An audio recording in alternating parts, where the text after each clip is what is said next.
So you began by saying this is a U.S. company operating in the United States. Yes, Your Honor. But the ultimate company that controls it, ByteDance, was found by Congress, and I quote this, to be subject to Chinese laws that require it to assist or cooperate with the Chinese government's intelligence work, quote, and to ensure that the Chinese government has the power to access and control private data that the company holds.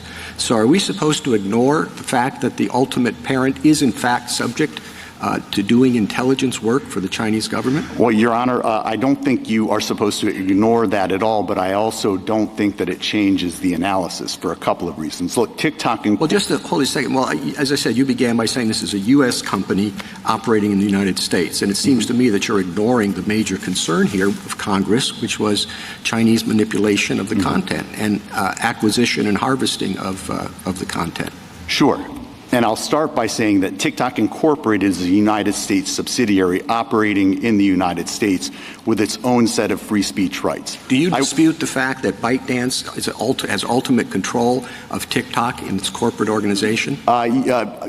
Yes, Your Honor, I do dispute that, but I also don't think that it matters, because even if China could exercise overwhelming power against TikTok versus ByteDance, I don't think it would change the analysis. And I can take that Washington Post hypothetical and ratchet it up a little bit to help illustrate the point. Let's suppose that the Chinese government had actually taken the Bezos children hostage, and it was using that leverage in order to force Bezos and the Washington Post to publish whatever they wanted on the front page of the Post. So China effectively has total control. I still don't think that Congress could come in and tell Bezos either sell the Post or shut it down, because that would violate Bezos's rights and the Washington Post rights. Maybe what they could do is come in and say, you need to disclose the fact that you're under this amount of coercion, so that the people who are looking at the paper understand it and can make their own assessment.